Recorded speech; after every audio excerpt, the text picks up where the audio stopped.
Hello everyone, मैं doctor Swati Sharma English सूत्रा में आप सभी का स्वागत करती हूँ। और आज तो बहुत ज़्यादा स्वागत करना चाहिए क्योंकि बहुत दिन बाद आप लोगों से मिलना हुआ कुछ तबीयत ठीक ना होने की वजह से। और जैसा कि मैंने आप लोगों को में से अगर लोगों देखा भी होगा कि कुछ कारण की वजह से मैं काफ़ी टाइम से यूट्यूब पे नहीं आई थी, तो आई एम बैक मैं आप लोगों के साथ। और जो आप लोगों को पढ़ाने के लिए एक टॉपिक लाई हूँ, एसपी बख्शी की बुक का है और फ्रेजल वर्ब्स। और आप लोगों के साथ एक कभी बताऊंगी मैं आपको क्या पढ़ाने के लाई हूँ। उससे पहले मैं आप लोगों को बताऊं भाई, आरपीएससी के लिए और ग्रामर की जो भी लोग तैयारी कर रहे हैं सभी के लिए ये हेल्पफुल है। ग्रामर लिटरेचर दोनों का ही ऐसे रखा, ऑल्टरनेटिव डेज पे रखा है, तो ये आरपीएससी के लिए तो है ही है, but it is meant for all क्योंकि ग्रामर सभी के लिए बहुत इंपॉर्टेंट है। और इससे पहले एक चीज़ और मैं आप लोगों से कहना चाहती हूँ। आपको पता है एक बड़ी हास्यास्पद सी चीज़ जो है वो मेरे सामने जो है वो आई कि मुझे 2-3 लोगों से ये सुनने को मिला कि मैडम का जो है वो टीजीटी में तो सिलेक्शन हुआ, मैडम के यहाँ से पीजीटी में सिलेक्शंस हुए हैं, मगर मैडम का पीजीटी में नहीं हुआ।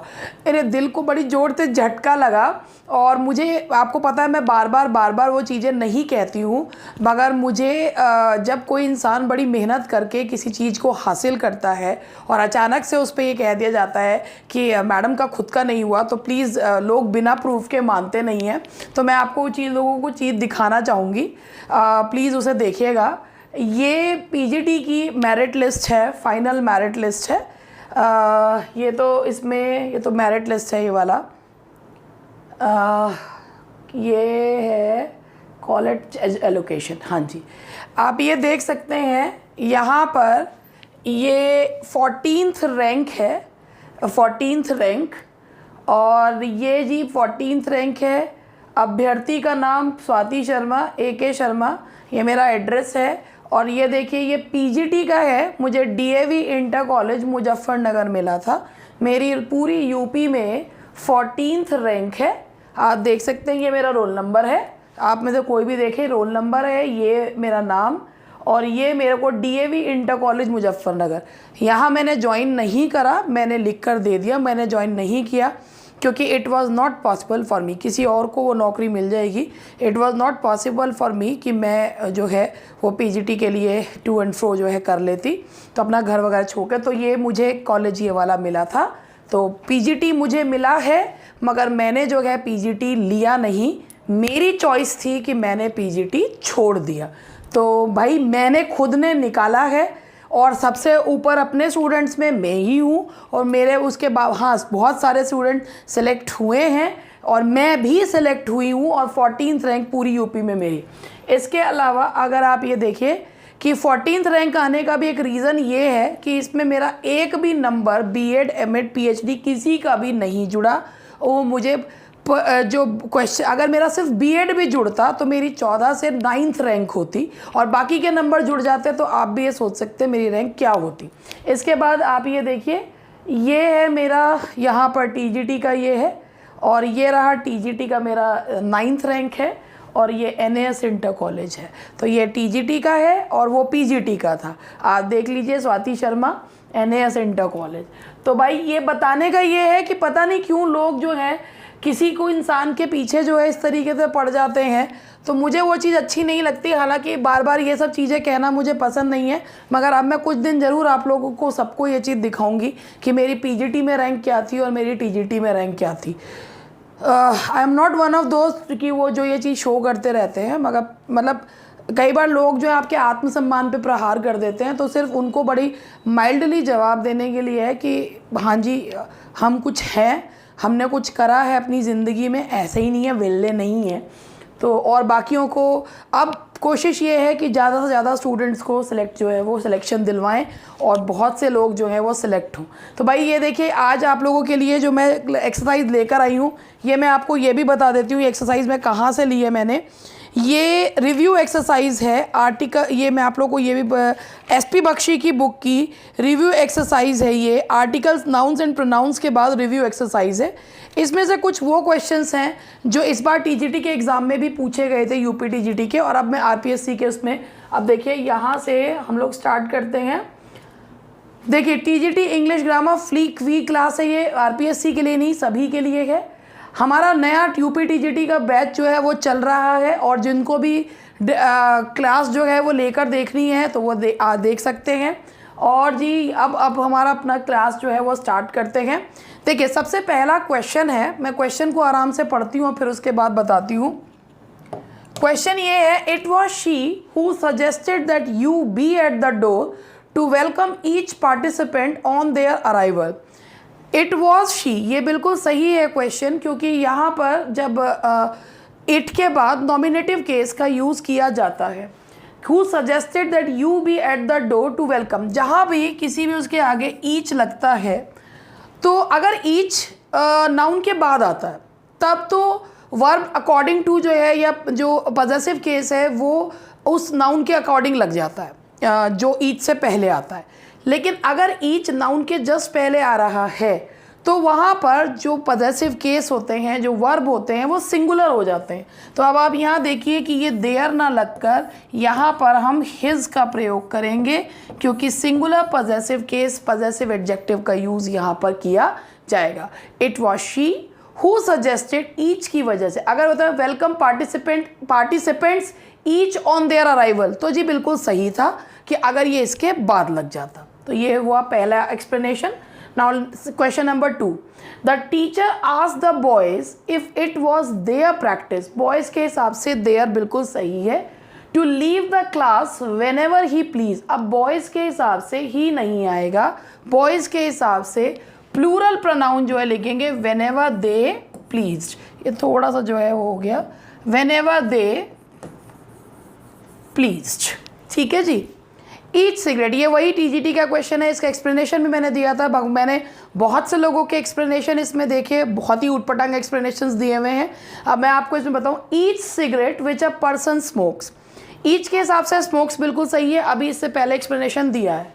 Does some harm and eventually you may get a serious disease, disease में एस नहीं आएगा, फ्रॉम इट्स इफेक्ट्स। एक चीज़ ये समझिएगा, देखिए प्रोनाउंस में एक यहाँ पर बात ये होती है, एक होता है first person, second person and third person. First person का मतलब होता है बोलने वाला, स्पीकर,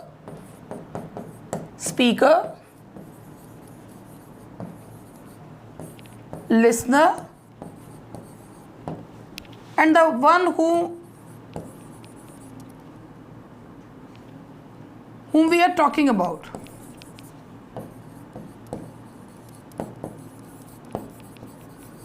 ठीक है जी। तो स्पीकर, लिसनर, अगर मैं इस समय किसी से बात कर रही हूँ तो मैं फर्स्ट पर्सन, सुनने वाला सेकंड पर्सन, और जिसके बारे में हम बात कर रहे हैं वो थर्ड पर्सन। तो अब आप ये सोचिए कि भाई एक जो जब हम यू फर्स्ट और सेकंड पर्सन तब यूज़ करते हैं कि जब हम किसी पर्सनल प्रोनाउंस में, जब हम किसी वहाँ पर वो व्यक्ति उपस्थित हो, यानी कि जब हम अगर हम किसी जनरल सेंस में बात कर रहे हैं तो इंडेफिनिट प्रोनाउंस का यूज़ किया जाता है जनरल सेंस में। अब हम यहाँ पर बोल रहे हैं each cigarette which a person smokes does some harm and eventually dash he may get some serious disease. अब हम ना यू की बात कर रहे हैं ना आई की बात कर रहे हैं, जब जनरल सेंस में बात कर रहे हैं तो वहाँ पर इंडेफिनिट प्रोनाउन का यूज़ जो है वो किया जाएगा कि भाई आप यहाँ पर किसी पर्टिकुलर पर्सन के बारे में बात नहीं कर रहे हैं, यहाँ पर आप कोई भी किसी के भी सेंस में बात कर रहे हैं, इसीलिए यहाँ पर यू का यूज़ गलत है। यहाँ हम लगाएंगे and eventually he may get a serious, यानी कि कोई भी व्यक्ति, क्योंकि यहाँ पर हम इंडेफिनिट यूज़ कर रहे हैं, एनी वन की किसी भी व्यक्ति के बारे में हम बात कर रहे हैं, स्पीकर और लिसनर के बारे में बात नहीं कर रहे।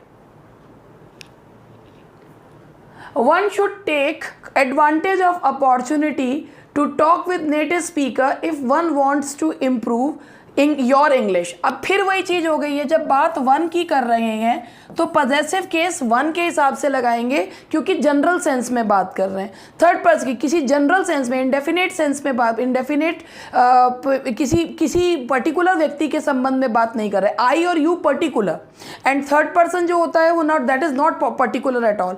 तो किसी थर्ड पर्सन के बारे में अगर हम बात कर रहे हैं, भाई उसका नाम लेके बात कर रहे हैं तो नहीं, जब जनरल सेंस में हम बात करते हैं तो वहाँ हम थर्ड पर्सन का यूज़ करते हैं और वन के साथ पॉजेसिव केस लगता है once. The bus was hired by the ladies for its picnics. बात यहाँ पर की जा रही है लेडीज़ की, इसीलिए यहाँ पर जो पजेसिव एडजेक्टिव लगेगा वो देयर लगेगा, क्योंकि लेडीज़ के हिसाब से पजेसिव एडजेक्टिव हो जाएगा देयर। ये नाउन है और इसका क्योंकि प्लूरल नाउन है तो इसका एडजेक्टिव भी पजेसिव एडजेक्टिव प्लूरल एडजेक्टिव होगा।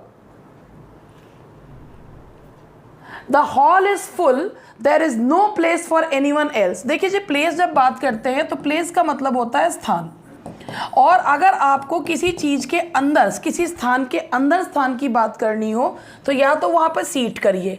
अब ये सीट भी पुराना हो चुका तो ये भी कम यूज़ होता है। आप यहाँ पर यूज़ करते हैं रूम। अगर किसी स्थान के अंदर किसी चीज़ की बात की जाए तो वहाँ रूम यूज़ करते हैं। There is no room in this room, कि इस कमरे में जगह नहीं है तो रूम का यूज़ करेंगे। There is no room in the hall, hall में जो है जगह नहीं है, तो रूम का यह मतलब है किसी चीज़ के अंदर की जो जगह होती है उसे रूम कहा जाता है। The hall is full, there is no place की जगह आप यहाँ लगाएंगे there is no room for anyone else. ठीक है जी। How I wish it had been me whom you had chosen and not she। जब हम कहते हैं काश कि वो मैं होती ना कि वह, तो जब हम किसी भी चीज़ में इट का यूज़ करते हैं, it was I, it was he, it was they, तो वहाँ पर हम लोग नॉमिनेटिव केस का प्रयोग करते हैं, ऑब्जेक्टिव केस का नहीं। ये बहुत गलत इंग्लिश है। एक तो एक बहुत गलत इंग्लिश का प्रयोग ये होता है कि जब हम अपना इंट्रोडक्शन देते हैं तो माई सेल्फ से देते हैं, या हम इसको बोलते हैं इट्स मी। देखिए, मी बोलते की भाषा में कोई आपको रोक नहीं रहा, लेकिन आप बोलते हैं ये मैं हूँ तो इट्स आई।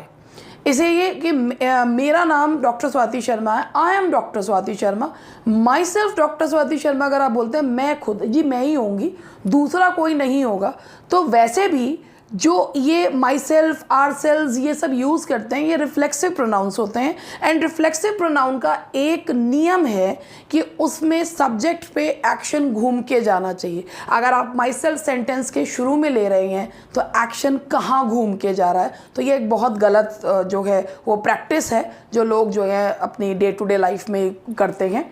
तो यहाँ पर है how I wish it had been me, काश कि वो मैं होती, तो how I wish it had been, ये नॉमिनेटिव केस आएगा, how I wish it had been I, तो नॉमिनेटिव केस का यूज किया जाएगा। Now the next question is she is one of those persons whom I am sure always do their best even in the most trying circumstances। One of those आ रहा है, one of those का अगर आधा ही पढ़ रखा है तो ये सोचते हैं कि वन ऑफ दोज के बाद वर्ब सिंगुलर आना चाहिए, तो गलती लगा देंगे whom I am sure always does her best। नहीं जी, ये गलती नहीं है। आपको मैं एक चीज़ बताऊं, रिफ्लेक्सिव प्रोनाउन हु और whom का यूज़ कहाँ करते हैं। अगर this is the boy this is the boy dash I was talking about, whom I was talking about। अगर हमारा जो सबॉर्डिनेट क्लॉज होता है वो नाउन प्रोनाउन से स्टार्ट होता है तो हम whom लगाते हैं, अगर वर्ब से स्टार्ट होता है तो who लगाते हैं। ये एक बेसिक कॉन्सेप्ट है। मगर यहाँ पर ये समझिए, अगर आप I feel, I think, I believe ये आ रहे हैं तो ये प्रिंसिपल क्लॉज के ही पार्ट होते हैं। इनको हटा कर देखते हैं कि हमारा क्लॉज वर्ब से शुरू हो रहा है या नाउन प्रोनाउन से। जैसे कि आई एम श्योर अगर आ रहा है तो this is the part of principal clause, who I am sure always do they. अब ये यहाँ किससे शुरू हो रहा है, ये शुरू हो रहा है हमारा, ये वर्ब से शुरू हो रहा है, क्योंकि आई एम श्योर ये पार्ट है प्रिंसिपल क्लॉज का। आई am sure she is one of those persons dash always do दे, तो ये वर्ब से शुरू हो रहा है तो यहाँ whom नहीं आएगा, who I am sure always do their best even. अब आप सोच रहे होंगे कि यहाँ पर देयर क्यों आ रहा है, डू क्यों आ रहा है। भाई जिनको पता है बहुत अच्छी बात है, जिन्हें नहीं पता मैं बता दूँ। अब जो भी चीज़ यहाँ पर आप ये देखिए कि अगर हु और whom के बाद जो वर्ब लगेगा या जो भी पॉजेसिव केस लगेगा वो हमेशा इनके हिसाब से, इनके जस्ट पहले एंटीसीडेंट के हिसाब से लगेगा। जो ये रिलेटिव प्रोनाउंस हैं इनके जस्ट पहले आने वाले एंटीसीडेंट के हिसाब से लगेगा। तो चूंकि ये प्लूरल है इसीलिए यहाँ वर्ब भी प्लूरल और यहाँ पर ये जो एडजेक्टिव है वो भी प्लूरल यूज़ किया जाएगा। I am given so many works, works जो है ये वर्क्स जो है वैसे जब यूज़ होता है एज अ नाउन तो वर्क्स का मतलब होता है किसी की रचनाएं या फैक्ट्रीज के लिए, लेकिन अगर आप कार्य के संदर्भ में बात करते हैं तो वहाँ पर वर्क्स जो है वो अनकाउंटेबल नाउन हो जाता है वर्क। तो वहाँ पर क्या पर आएगा I am given so much work. Uncountable noun है, मैनी को काट के मच करिए और वर्क्स को काट कर वर्क कर दीजिए। Now the next question is a body of volunteers has been organized to help the faculty in their attempt to raise funds। एक बॉडी ऑफ वॉलंटियर को ऑर्गेनाइज किया गया टू हेल्प द फैकल्टी, कि faculty को, कि भी group है, जब ग्रुप है कोई भी चीज़ जब कलेक्टिव नाउन है तो उसे सिंगुलर उसमें यूज़ करेंगे, तो इन हिज या इन इट्स अटेम्प्ट, भाई फैकल्टी है तो इसमें in its attempt to raise fund, तो यहाँ पर है body of volunteer has been organize to help the faculty in its attempt, क्योंकि ये एक कलेक्टिव नाउन है। कलेक्टिव नाउन में मैन वुमेन को उसमें ना लेते हुए न्यूटर में कर देते हैं, दैट इज़ वाई इट्स जो है कॉमन में उसमें ले लेते हैं, तो इसलिए इसको इट्स का यूज़ करेंगे, न्यूटर नहीं common gender. Every one of the main present here has given days पे। पहली बात आप ये देखिए, ऑफ के बाद प्लूरल आया, every one of the main, of के बाद प्लूरल आता है। हैज़ गिवन, एवरी वन के हिसाब से यहाँ वर्ब लगा हैज़। एज देयर, तो यहाँ एवरी वन सब्जेक्ट है, तो यहाँ पॉजेसिव केस क्या लगेगा हिज, मेन के हिसाब से हिज का यूज़ किया जाएगा, क्योंकि हमारा ये जो सब्जेक्ट है ये सिंगुलर है। Neither he nor his brother can walk faster than मी। जब हम दो सब्जेक्ट्स को कंपेयर करते हैं तो हमारा जो कंपैरिजन के बाद एज और देन के बाद जो केस लगता है वो नॉमिनेटिव केस लगता है। ना तो वो ना उसका भाई मुझसे तेज़ दौड़ सकते हैं। किससे? मुझसे। मुझे नहीं है, मुझसे, तो मेरे से, मैं से। तो यहाँ पर ये केस कौन सा लगेगा? नॉमिनेटिव। तो यहाँ आएगा neither he nor his brother can walk faster than I, nominative. अगर आप ऑब्जेक्ट की तुलना ऑब्जेक्ट से करेंगे तो एज और देन के बाद ऑब्जेक्टिव केस लगेगा। He loves you more than me, you की तुलना मी से करी। He runs faster than me, नहीं, गलत है, ही मुझसे तेज भागता है। He runs faster than I. Object की तुलना ऑब्जेक्ट से और सब्जेक्ट की तुलना सब्जेक्ट से होती है। Whom did you mean to hurt by your unkind remarks except Sita and I? Except is a preposition. preposition के बाद नाउन प्रोनाउन के ऑब्जेक्टिव, नाउन का तो ऑब्जेक्टिव केस भी सेम ही होता है, प्रोनाउन का ऑब्जेक्टिव केस लगता है, इसीलिए यहाँ आएगा मी। preposition के बाद प्रोनाउंस ऑब्जेक्टिव केस में यूज़ किए जाते हैं। Now the next question is two external men and yourself will correct the answer books। अब मैंने अभी आपको एक चीज़ बताई कि रिफ्लेक्सिव प्रोनाउन हम तब यूज़ करते हैं जब उसका जो एक्शन होता है वो घूमकर सब्जेक्ट पे जाता है। जैसे अगर हम यहाँ पे कहते हैं एक minute,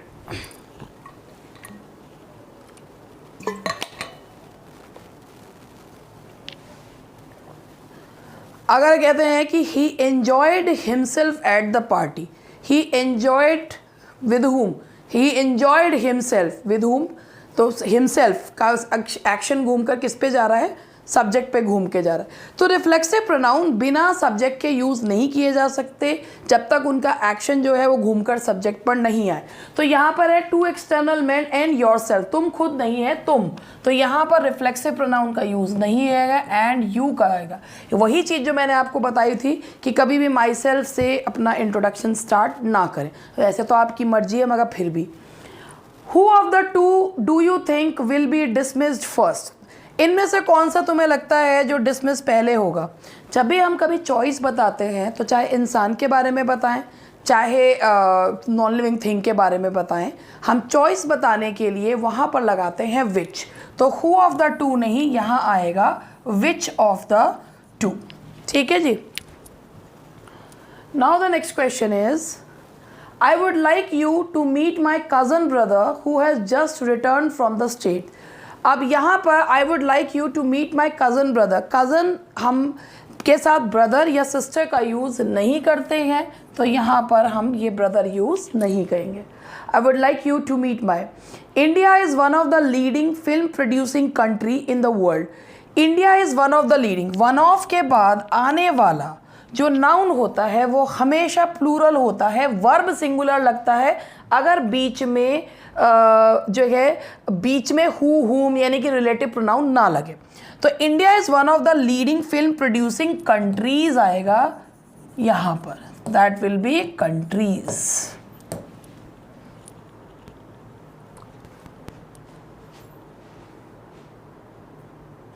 this is the man who I remember had picked my pocket। ये सेम वही चीज़ है कि जब I remember, I know, I think आते हैं, वो phrases जो होते हैं, वो clauses वो किसके पार्ट होते हैं, वो principal clause के पार्ट होते हैं। This is the man, I remember this is the man। तो आप ये I remember वाला पार्ट अगर उसके पहले लगा के देखेंगे तो आपको दिखेगा had picked। अब had आ रहा है तो उसके हिसाब से यहाँ whom नहीं आएगा, यहाँ आएगा who I remember had picked my pocket। He tried all the drawers in his old desk but could not find his purse in anyone। यहाँ बात की जा रही है drawers की। जो नॉन लिविंग थिंग होता है उसका प्लूरल भी क्या होता है, दे, और दे का जब आप ऑब्जेक्टिव केस लगाएंगे तो क्या लगता है, them। After every participant had 3 minutes to express their opinion, the debate was thrown open to the every आ रहा है तो वहाँ पर their नहीं आएगा, that will be his। After every participant had 3 minutes to express his opinion, had पहला वाला had जो है वो past perfect है का हेल्पिंग वर्ब है, और दूसरा जो had है वो उसका मेन वर्ब है। तो कई बार लोग उसमें भी गलती निकाल लेते हैं क्योंकि ये यहाँ पर है कि भाई जब जो काम पहले ख़त्म हो गया उसके बाद जो काम पहले ख़त्म हो गया वो पास्ट परफेक्ट में, जो बाद में होता है उसके लिए पास्ट इंडेफिनिट का यूज़ करते हैं, तो वो पास्ट परफेक्ट है, ये पास्ट इंडेफिनिट है। She has a remarkably kindly disposition who wins her friends wherever she goes. ये वेर एवर है, wherever she goes. She has a remarkably kindly disposition। बात डिस्पोजिशन की जा रही है, पर्सनैलिटी की जा रही है, तो यहाँ हु नहीं, किसी पर्सन की नहीं, उसकी पर्सनैलिटी की बात की जा रही है, तो यहाँ विच लगाइए या दैट लगाइए, क्योंकि यहाँ पर जो इसके जस्ट पहले आता है उसके अकॉर्डिंग जो है वो हम रिलेटिव प्रोनाउन लगाते हैं। तो यहाँ बात डिस्पोजिशन की आ रही है, पर्सनैलिटी की, तो यहाँ हम विच या दैट यूज़ करेंगे, ना कि हु या हुम का यूज़ किया जाएगा। She is not leaving Dehradun tomorrow as order for her transfer have been cancelled। अब यहाँ पर एक मिनट देखिए, अगर यहाँ पर हम करें ऑर्डर फॉर हर ट्रांसफ़र तो हैज़ लगा दें तो वो गलत हो जाएगा, क्योंकि ऑर्डर होता है आदेश और ऑर्डर्स का मतलब होता है सरकारी आदेश। तो यहाँ पर हम लगाएंगे orders for her transfer have been cancelled। Now question number 23, as it was Ranjan's first interview, he dressed himself in his most formal suit। Dress, बेद, इनके बाद रिफ्लेक्सिव प्रोनाउंस का यूज़ नहीं किया जाता, इसीलिए यहाँ पर himself का यूज़ नहीं करेंगे। If the teacher is good, the students will respond positively to them। यहाँ बात टीचर की जा रही है तो यहाँ them ना लगा के हिम या हर का यूज़ करेंगे, क्योंकि यहाँ एक जनरल सेंस में एक पूरी टीचर्स को ही बताते, जनरल सेंस में कह रहे हैं कि अगर एक टीचर बढ़िया है तो बच्चे उसको अच्छे से जो है उसके प्रति रिएक्ट करेंगे, तो ये हिम या हर का यूज़ करेंगे। Wherever they go Indians easily adapt themselves to. Adapt के बाद रिफ्लेक्सिव प्रोनाउन लगता है क्योंकि उसका एक्शन घूमकर जो है वो सब्जेक्ट, तो adapt themselves to local circumstances. ये हुए हमारे 25 क्वेश्चंस। अब इसके बाद आज मैंने आप लोगों के लिए फ्रेजल वर्ब्स भी लिए हैं कि फ्रेजल वर्ब्स को किस तरीके से करते हैं, तो ये फ्रेजल वर्ब्स हैं, तो हम अब फ्रेजल वर्ब्स करेंगे। He did not lend me the news paper because he was going dash it. देखिए जी, अब मैं आपको पहले इसके बारे में बताती हूँ, इन फ्रेजल वर्ब्स के बारे में आप लोगों को थोड़ा सा बता के समझा के फिर आपको जो है इसके बारे में बताती हूँ। देखिए,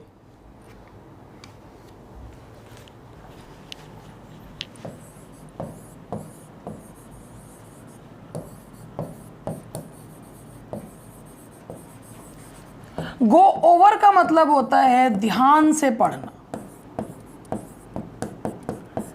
kindly go over the documents, तो ध्यान से पढ़ने के लिए करते। गो थ्रू का मतलब होता है कि सरसरी नज़र डालना, जल्दी जल्दी पढ़ना, सरसरी नज़र डालना, जल्दी जल्दी पढ़ना, उसे क्या कहते हैं? Go through.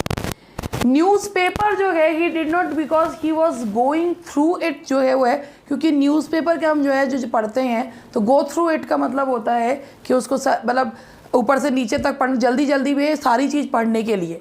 तो यहाँ पर हम इसमें क्या लगाएंगे? गो थ्रू का यूज़ किया जाएगा। इसके अलावा अगर आप में और अगर हम गो अप लिखते हैं तो इसका मतलब होता है कोई चीज़ ऊपर जाना। तो the correct answer is go through. Now the next question is for want of sufficient project your new project is likely to fall. अब मैं पहले इसके सारे जो आपके फ्रेजल वर्ब्स हैं वो मैं आपको बताऊंगी, फिर उसके बाद आपको जो है ये चीज़ देखिए।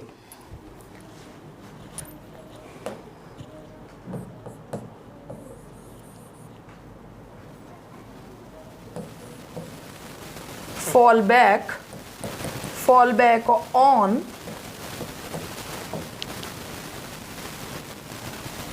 fall out and fall through।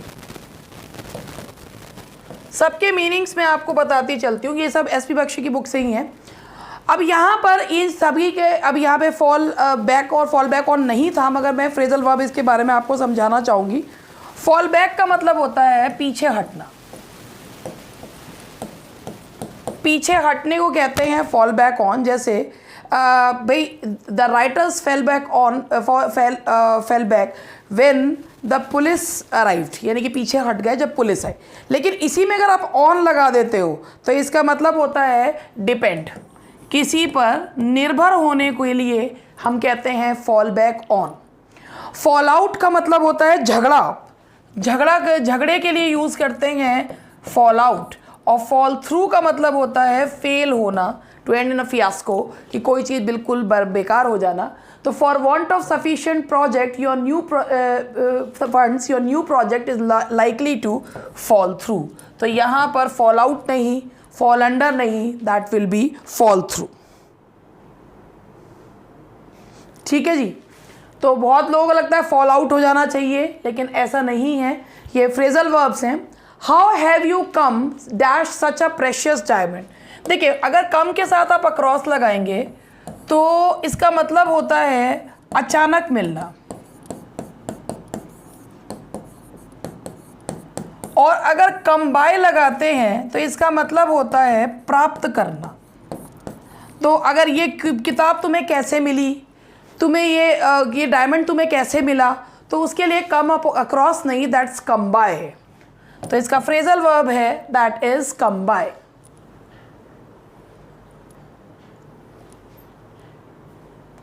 We usually give our servants the old clothes we cast. अब इसके लिए भी आप लोगों को मैं जो बता रही हूँ, अब आप यहाँ पर ये देखिएगा, देखिए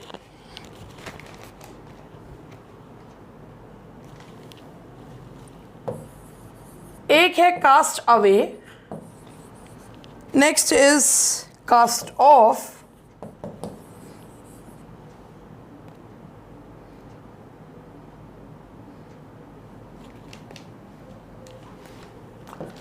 अब आप यहाँ ये देखिए, कास्ट अवे का मतलब होता है कि फेंक देना, किसी चीज़ को यूजलेस समझकर फेंक देना। और कास्ट ऑफ का मतलब होता है छुटकारा पाना, किसी चीज़ से छुटकारा पाने के लिए कास्ट ऑफ लगाया जाता है। तो we usually give our servants the old clothes we cast away, जो हमारे यूजलेस है उनको जो हम फेंक देते हैं उनके लिए हम क्या लगाएंगे? कास्ट अवे का यूज़ किया जाएगा। Now the next one is he was called dash to prove the correctness of the press reports। देखिए, अब इसके भी अलग अलग वो हैं, अब मैं उसको ही आपको बताऊंगी। देखिए, कॉल ऑफ छोड़ देना, पीछे हटना। The workers called off the strike, call up, phone करना,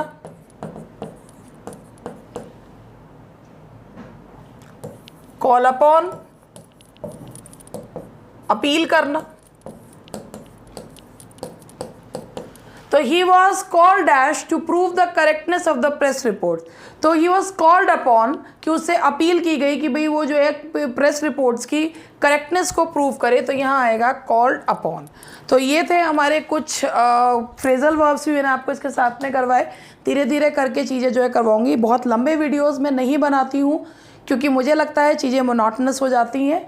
अब आप लोगों के लिए इसी तरह बहुत दिनों बाद आई हूँ और अब आप लोगों से मिलती रहूँगी। मिलते हैं कल। Bye bye and take care.